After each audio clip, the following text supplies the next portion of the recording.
윤석열 대통령은 취임 이후 처음이자 현직 대통령으로는 11년 만에 국회 시정연설에 불참할 것으로 보입니다. 국회 개원식 불참 때처럼 국회 정상화가 먼저란 입장인데 야당은 명태균 씨와의 통화 등 각종 의혹을 윤 대통령이 직접 밝히라고 촉구했습니다. 신윤정 기자가 보도합니다. 취임 엿새 만에 코로나19 추경안 통과를 위해 첫 시정연설에 나선 뒤 2년 연속 예산안 시정연설을 위해 국회를 찾았던 윤석열 대통령. 예산안 설명과 통과를 당부하면서도 여야 대표단을 만나 쓴소리 듣는 것도 마다치 않았습니다. 국회에 와서 우리 의원님들과 또 많은 얘기를 하게 돼서 저도 아주 취임 이후로 가장 편안하고 기쁜 날이 아닌가. 올해 윤 대통령은 취임 뒤 처음 국회 시정연설에 불참할 것으로 보입니다.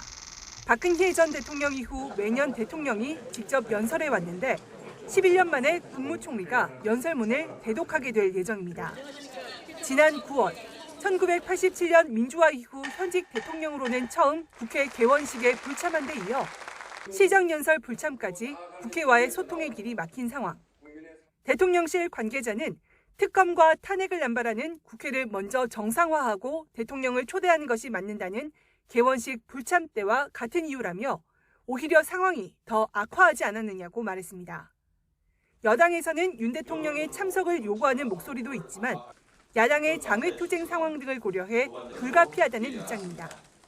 직접 국회에 나와서 시정연설을 해주는 게 좋겠다 하는 의견도 많았고 하지만 차분한 시정연설이 되겠느냐, 정쟁의 또 한 장면을 연출할 가능성이 굉장히 크다.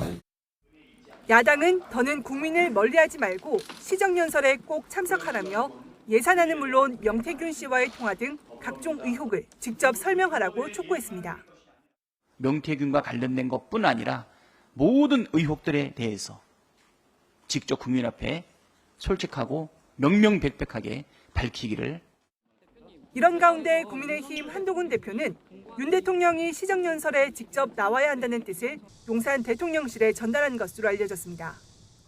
대통령실은 윤 대통령의 입장 표명 시기와 관련해 오는 10일 임기 반환점 전후로는 일정상 어렵다며 이달 말이 될 거라고 설명했습니다.